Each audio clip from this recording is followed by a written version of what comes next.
Hi, you are watching Canada View at Voice of Canada and I am Umer Khan. First of all, we will discuss the top stories.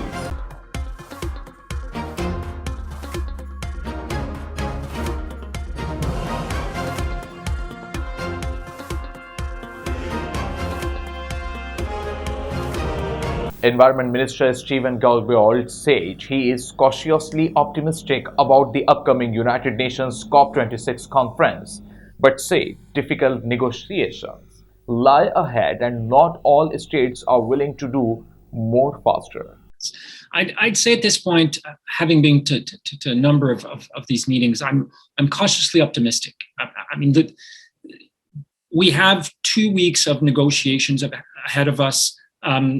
Heads of government and heads of state, a great number of them will be there. We'll have ministers of the energy, ministers of finance, ministers of transportation, minister of the environment. So there's going to be an important, certainly one of the most important diplomatic efforts to try and find pathways so we can accelerate the fight against climate change. And one could argue that it's probably the most important diplomatic effort like that since the Paris conference in 2015.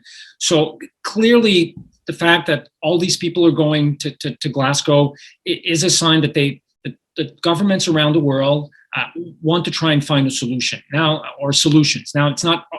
That being said, it's not always enough to show up. We can't always agree, but I'm confident, and the fact that we already have an agreement to achieve the $100 billion per year of investment from industrialized nations to help developing countries face climate change, I think that's a significant step forward, something we collectively at the international scene hadn't been able to achieve since 2009. And I mean, I'm going to brag a little bit, but Canada is part of the reason why this achievement came about. The work of my friend and colleague Jonathan Wilkinson was key in making that happen. Obviously, his German counterpart played an important role. The UK presidency as well. But we've already found a solution to a very tricky element of the negotiations, to which we hadn't been able to find a solutions for more than 10 years. So for me, that's very encouraging. Prime Minister Canada Justin Trudeau delivered this speech during an official visit to the Netherlands. In the same room, Winston Churchill called for a united Europe in 1948. Trudeau delivered the speech in the same room where Winston Churchill called for united Europe in 1948. With a nod to Canada's liberation of the Netherlands during the Second World War, Trudeau said Canadians and Dutch stand shoulder to shoulder on the front lines of today's fights for human rights, the rule of law, and the battle to tackle climate change. While Trudeau spoke about shared goals between the two countries, like putting a price on pollution and the phasing out of coal-fired electricity, he was called out by a member of the Dutch Green Party in a question and answer session. Canada's new target to reduce greenhouse gas emissions 40 to 45% by the year 2030. The member of the Green Party asked if Trudeau would announce even more ambitious targets next week at the UN Climate Summit to follow those of the European Union. While the Prime Minister noted Canada is committed to net zero emissions by the year 2050, Trudeau also reminded everyone that we are a fossil fuel producing nation. We need to make sure that every step of the way we are actually focused on the means to do it. And every country has different approaches and different challenges and different responsibilities.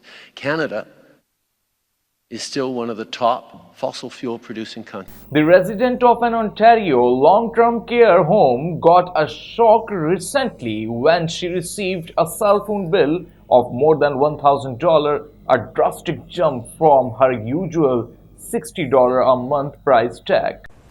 Mobile phone companies use competitive offers to try and lure customers. A 2-year contract, including a new phone, is common. They give her a big discount on iPhone. That's the reason she signed a 2-year contract. Lena Ip's mother got a contract with Fido that included something else. Also, with the contract, they got a calling plan that she can call a long distance number without charge for 2 years. But when her 92-year-old mother's contract expired this summer, she got a shock. Her bill go from average about $60 to $1,059. From a reasonable bill to a staggering one, with no changes in her calling pattern. Her mom lives in this East Toronto long-term care facility. Ip says Rogers, which owns Fido, demanded she pay up, even though she believed the flat-rate calling plan to China was still in place. Rogers says it warned the customer 3 times over 3 months a promotional offer was ending. Rogers told us it is clear and transparent with our customers, and whenever a promotion is set to expire, we inform them multiple times. Because we receive so much complaints about that, right? But when we called Fido customer service pretending to want a phone and plan for a senior, including a flat-rate long-distance plan, the agent said no one should be paying more at the end. Before it used to be like that. We decided to, make the financement and the financing for the phone and the price of the plan separate. We talked to about 7 managers. Eventually, Rogers brought down the bill. For 3 or 4 days, we feel like we're talking to one until we are persistent. And her mother was able to keep her phone and continue to pay the rate she did before. The federal government is again appealing a court order to compensate indigenous children who were forced into foster care. In 2016, the Canadian Human Rights Tribunal found Ottawa discriminated against First Nations children by knowingly underfunding child and family services on reserve. This led to as many as 60,000 kids being taken away from their families and put in foster care. Then on top of that, we had those inequalities in services were resulting in denials of services that not only harm children, but in fact have in legal orders been linked to the deaths of some children. On this much, the federal government agrees, but it has not accepted how to compensate residential school survivors and their families, despite calls from Indigenous leaders and opposition parties. And further, we are committed to working with partners to end this harmful system and to make sure that kids at risk get to stay in their communities. Where we're at is this will be the 21st time the Trudeau government has gone back to court to try and overturn a court ruling, and they've lost every single time. Come on, Justin, look at the odds. You're not going to win this one. Do the right thing by the kids. The governing Progressive Conservative Party of Manitoba named H.R. Stephenson as their new leader on Saturday, making history as the first woman to lead the province. Welcome to the 2021 PC Manitoba leadership election. So without further ado, please join me in welcoming the Premier of Manitoba, the Honourable Kelvin Goertzen. Tonight, our party and our province is going to make history. We are excited about today, and we are ecstatic for what our future holds. For the first time in the history of our province, we will have Madam Premier in that historic office in the legislature.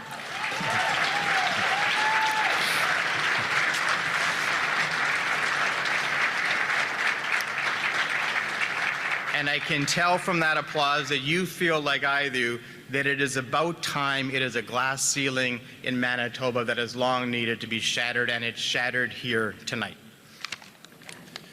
We counted 16,456 ballots today.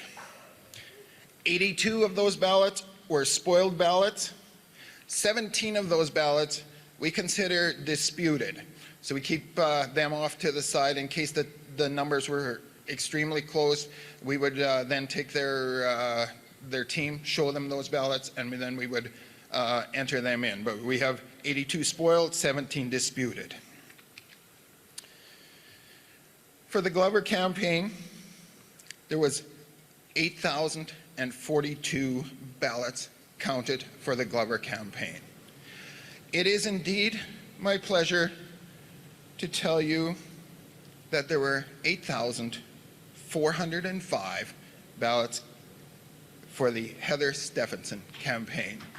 The next Premier of Manitoba is Heather Stephenson. Thank you.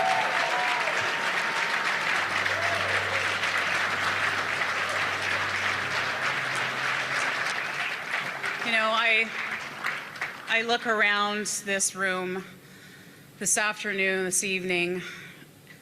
We have representatives from so many different areas across Manitoba, from our First Nations, Métis, labor, business, first responders, and many different cultural and ethnic backgrounds. Many of these people here today didn't necessarily feel comfortable being a part of our party in the past. Well, hello, Manitoba. Welcome to the new PC Party of Manitoba.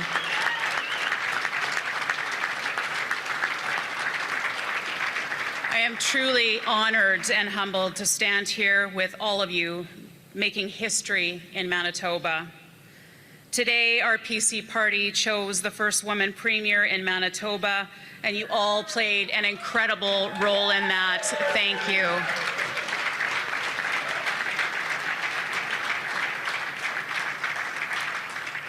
A strong PC Party is vital for a strong Manitoba, and together I know we will come out of this race more united than ever, with a focus on earning a third consecutive majority government in 2023.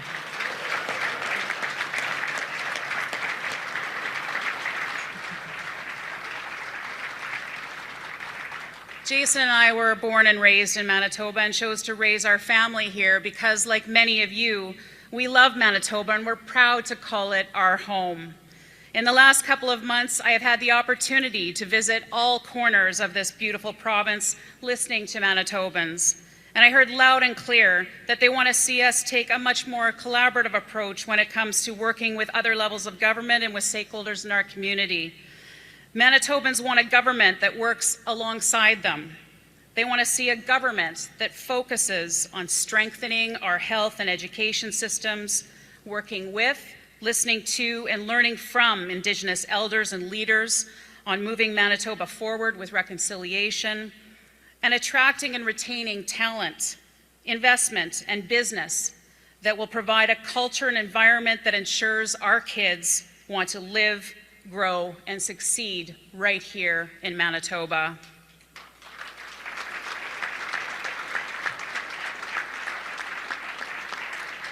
To all Manitobans, I'm ready to address the many challenges facing us. Our immediate priorities must be to focus on repairing our relationship with Indigenous peoples, to get Manitoba through the rest of this pandemic, to focus on economic recovery with an emphasis on the importance of immigration and addressing the critical labor shortage this province is facing, and tackling the very serious concerns that COVID has exposed within our healthcare system. We will face these challenges together. We have a team, we have a plan, and we are ready to get to work. I'm optimistic and I'm excited about our future, and I look forward to working together as a party to ensure we earn the third consecutive majority government in 2023. Thank you so much. In 8 provinces, 3 territories, and more than 150 municipalities across Canada, it is the Royal Canadian Mounted Police (RCMP) that hands out speeding tickets, enforces bylaws, and tracks down thieves, thugs, and drug dealers. In 8 provinces, 3 territories, and more than 150 municipalities across the country, it is the Mounties who hand out speeding tickets, enforce bylaws, and track down thieves, thugs, and drug dealers. But Alberta wants to say goodbye to the red surge and establish its own provincial force. A made in Alberta solution that could be both more efficient, cost-effective, and more responsive to the challenges of policing in rural communities and the particular needs of their residents. The union representing RCMP members disagrees. I would think that the commanding officer of Alberta, or any commanding officer of the RCMP who does contract policing, would probably be somewhat offended by that. Indeed, mayors of some Alberta towns have already said they would get less police at a higher cost if they made the switch.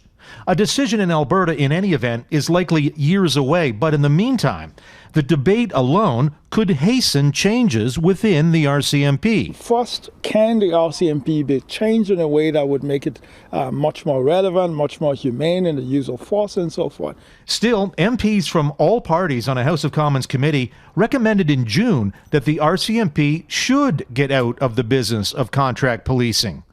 But if the Trudeau government agrees with that idea, well, it would find opposition. Canadians that are serviced by the RCMP in a contract policing capacity show 75% or more consistently, time and time again, that they are satisfied with the services they receive by their contract policing partner. There's now a new minister in charge of the RCMP. He's Toronto MP Marco Mendicino. His office is not responding to the Alberta report, but the issue is almost certain to reach his desk in this new parliament. David Aiken, Global News, Ottawa. This is Canada View. For further updates regarding Canada, keep watching Voice of Canada. Visit our website voiceofcanada.tv.